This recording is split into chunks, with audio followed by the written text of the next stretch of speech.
Okay, let me ask you this. Do you ever feel just, I don't know, constantly distracted, pulled in a million different directions, and really struggling to focus on what actually matters? Or maybe you find yourself scrolling endlessly, checking notifications like it's a reflex, or reaching for that sugary snack, only to feel kind of empty afterwards. Well, welcome to the Deep Dive. This is where we take your sources, unpack the most important insights, and give you a shortcut to being well-informed. Today, we're doing a deep dive into a really compelling book by Thibaut Meurisse. It's called Dopamine Detox. Master your mind by resetting your brain's reward system. And our mission here is to explore how this book aims to help us break free from what Meurisse calls the invisible chains of instant gratification. Sounds dramatic, but maybe it's true. We'll really get into the science of dopamine, understand how it's been sort of hijacked in our modern world. We'll look at different ways to detox and uncover practical strategies to, regain focus and avoid slipping back. Because this isn't just about stopping things. It's meant to be about enriching your life with more meaningful pursuits. We're going to explore how. So, okay, before we even think about a detox, we absolutely need to understand what dopamine actually is. The book clears up a huge misconception right away, which I found really eye-opening. It's true, yeah. So many people get this wrong. As you probably know, dopamine is a neurotransmitter, right? Yeah. A chemical messenger in the brain. But Meurisse points out this crucial difference. It's not really the pleasure chemical people often think it is. Its main job is more about igniting that drive to seek rewards, that anticipation, that wanting, that craving for something exciting, whether it's, food or a new relationship. Ah, okay. So it's not about the pleasure of having the thing. It's the intense desire for the pursuit. The book really hammers this home, that dopamine release doesn't automatically mean pleasure or fulfillment. And often, after you get the reward, you might just feel, empty. Exactly. And if you think about the bigger picture, this basic misunderstanding can lead to a really damaging cycle. We end up chasing more and more stimulation, but paradoxically, that just digs us deeper into dissatisfaction. Meurisse points out that this constant overstimulation seriously messes with our concentration and productivity. It often just leaves us stuck procrastinating. Right. The book makes it clear dopamine's original role was evolutionary, driving actions for survival, finding food, finding a mate. But now, Meurisse says, the process has been hijacked, leading to all these unintended side effects. It really makes you pause and think, doesn't it? When you look at your own day, what are you constantly chasing? What are your main sources of stimulation? And honestly, do they really make you happy long term? Which brings us nicely to part 2, where the book really lays out the scale of the problem. Meurisse calls dopamine the molecule of more. The molecule of more, yeah. And that's a key phrase. When you look at our modern world, how much of this constant craving do you think is actually designed? By marketers, by tech companies? Their whole business model often relies on exploiting this dopamine-driven behavior. Think about social media. The notifications, the algorithms. Oh, yeah. They're constantly creating anticipation for tiny rewards, reinforcing that dopamine release, but without giving any real lasting fulfillment. And that habit of checking emails or social media constantly, it's actively damaging your ability to focus on the important stuff. It's so sneaky how it gets into everything, not just tech. The book talks about the food industry too, right? How sugar and fat trigger that same dopamine response and create powerful cravings. And it highlights something really critical, how our ability to think long-term, which you need for any real success, gets totally impaired by all these modern distractions pushing for short-term gratification. Yeah, and the book outlines these fascinating mind tricks our brains use to keep us hooked on stimulation. Things like, that little voice saying, oh, you can easily get back to work after just one more minute of scrolling. I know that voice. No. Right. But Meurisse calls that out as a classic dopamine trap. Then there's the habit of you can do it later. The really important distinction that excitement isn't fulfillment, and of course, FOMO, the fear of missing out, keeping us glued to our devices. It's all about that immediate hit, like the example in the book. You start your day all set to focus on a big project, but then your phone buzzes. Each little ping feels rewarding, tricking your brain into seeking more of that stimulation instead of doing the deep work. It's such a powerful cycle. The book asks us point blank, do you often check social media as a break? I have to admit, that one. Yeah, that landed. It's so easy for that constant distraction to just hijack your attention and lead straight to procrastination. Okay, so if constant kind of low-value stimulation is the problem, what's the fix? The book introduces the dopamine detox. But first, and this is important, a quick clarification from Meurisse himself, the term dopamine detox is technically scientifically inaccurate. It's more like a useful shorthand, a metaphor for minimizing external stimuli to get back to a more natural, balanced state. That's a really critical point for you, the listener, to grasp. The actual aim isn't to eliminate dopamine, which is impossible and undesirable. It's to reduce your level of stimulation. And that helps you revert to a more natural state where suddenly those challenging or maybe kind of boring tasks seem much more appealing. Easier to start. Okay, now let's get practical. The different type of detoxes Meurisse outlines. He gives 3 main options depending on how deep you want to go. First, there's the 48-hour complete dopamine detox. This is pretty intense. It means eliminating almost all external stimuli. So no drugs or alcohol, no internet, no social media, movies, music, unless it's purely relaxation stuff. No phone, no sugar, processed foods, no video games. Phew. Yeah, it's a lot. Instead, you do things like contemplative walks, journaling, meditation, stretching. It's maybe less demanding than, say, a 10-day silent Vipassana retreat, but still pretty full-on for most of us. Then option 2, the 24-hour dopamine detox.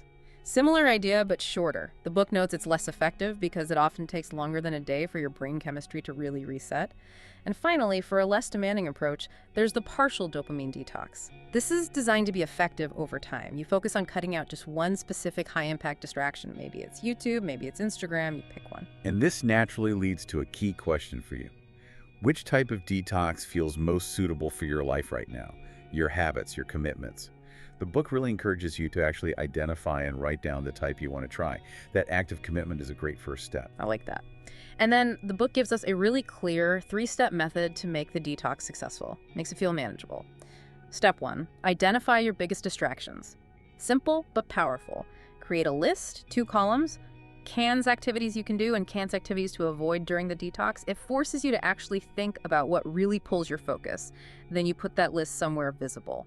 A constant reminder. And while Meurisse emphasizes identifying distractions, which is definitely helpful, it's maybe worth asking, is just listing them enough for real change? Some research suggests awareness alone isn't always the whole story. Understanding the triggers behind those distractions is often crucial. And of course, what feels like a distraction is pretty subjective, isn't it? It varies a lot person to person. That's a really good point. So it's not just what distracts you, but why it has such a pull, right? Okay, then we move to step 2. Add friction. I love this idea. It means deliberately making those unwanted behaviors harder to do, like disable notifications, put your phone in another room, log out of accounts, make it inconvenient, and conversely, make the desired behaviors easier. Remove obstacles to meditating or reading or whatever you put on your cans list. Basically, engineer your environment. Smart. And step 3, start first thing in the morning. How you begin your day sets the tone. Avoid checking devices immediately. Establish a calm, low-stimulation morning routine. The book really stresses this. What you do first thing in the morning matters far more than you think. Meurisse also gives some great tips to get the most out of your detox period. He suggests taking notes on feelings of restlessness or urges, just observing them. Use the time to reflect on your life, your goals. Solve problems by actually writing down worries and potential solutions. And importantly, identify your fears. These steps elevate the detox from just not doing things into a real chance for self-discovery and clarity. Okay, so the main point of the detox is reducing stimulation to boost motivation for the important stuff. But once you've cleared some mental space, how do you actually, do the work? Yeah, the book puts a big emphasis on daily planning. And interestingly, it suggests using pen and paper old school. Jot down just 3 to 5 key tasks for the day. Then ask yourself this really clarifying question. If I could complete only one task today, which one would have the greatest impact? That simple question cuts through the noise, helps you prioritize, and reduces that feeling of being overwhelmed. I like that. And it's not just daily planning. The book says you should apply that thinking to long-term goals too, kind of reverse engineer the steps needed. The key to productivity, according to Meurisse, boils down to 3 words: focus, consistency, and impact. And to get that focus, that laser-sharp concentration, he recommends a few things. Establish a routine-specific time, specific place for deep work if you can. Choose a calming trigger to signal the start of your work session. Then, and this is key, just start. Build momentum, even if it's small. Remove all distractions, physically or digitally, and commit to uninterrupted work blocks, maybe like 45 minutes. That dedicated focused time makes a massive difference. Definitely. And then once you're working on reducing distractions, the book introduces this really interesting concept, Open systems versus closed systems. What's up? Open systems, think social media feeds, email inboxes, they lead to overstimulation because they're designed for endless novelty and interaction. Right. Closed systems like a Word document, a spreadsheet, a notebook, they inherently limit distractions. There's a clear start and end. Meurisse suggests starting your workday in a closed system can seriously boost productivity and help you avoid procrastination right from the get-go. That really reframed how I think about setting up my work. It's a powerful framing. So let's say you've done the detox. You're putting in the work, using closed systems. But how do you keep it going? How do you avoid falling back into old habits? The book tackles this head-on, calling it dopamine relapse. And this brings up a really crucial point for anyone trying this. How do you handle setbacks? Because they will happen. Meurisse is very clear. Relapses are normal.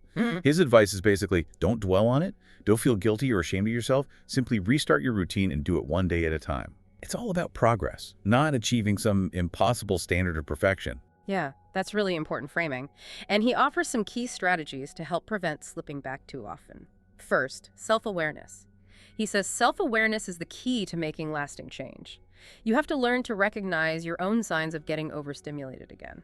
Second, understanding the mind's battle. Accept that your mind will wander, distractions will pop up. The skill is just refocusing without beating yourself up about it. Third, recognize external distractions. Remember, the modern world is literally designed to grab your attention. Your focus, as Meurisse puts it, is worth a lot of money to you. Guard it. That's a powerful way to think about it. Isn't it? Fourth, prepare a contingency plan. Know your typical triggers or weak spots and have a plan ready for when they show up. What will you do instead? And finally, implement a sustainable system. Build simple, small habits that you can stick with consistently over the long haul. And there's one more really lovely insight towards the end of the book. This idea of actively cultivating what he calls here and now neurotransmitters. Things like endorphins, oxytocin, serotonin. These aren't about chasing future rewards. They're fostered by activities that ground you in the present. Think meditation, mindfulness, quality time with loved ones, even just allowing yourself to be bored sometimes. These promote calmness and presence, acting as a natural antidote to that constant pull of overstimulation. That's a great counterbalance. The book also suggests trying a 30-day challenge to really solidify these new habits and make them stick, preventing that drift back to old patterns. Gives you a concrete structure. So after digging into all this, what does it really mean for you listening right now? This deep dive into Meurisse's dopamine detox isn't about, eliminating all pleasure or living like a monk. It seems to be much more about becoming incredibly intentional with where you place your attention and how you engage with your brain's natural reward system. It's about shifting from that state of constant craving and seeking towards something more like genuine, sustained fulfillment. It really does push us to critically look at our daily activities and ask, do these pursuits genuinely contribute to long-term happiness and well-being? Or are we just chasing the next fleeting hit of excitement? It's fundamentally about understanding the subtle and sometimes not so subtle ways our focus and desires are being manipulated, and then, crucially, taking back some measure of control. So as you think about everything we've talked about today, here's something to ponder. How can you begin to redefine what truly brings you fulfillment, looking beyond that endless loop of instant gratification? What's one small, intentional step you could take this week, starting today perhaps, to cultivate more of those here and now moments and a little less of that relentless molecule of more?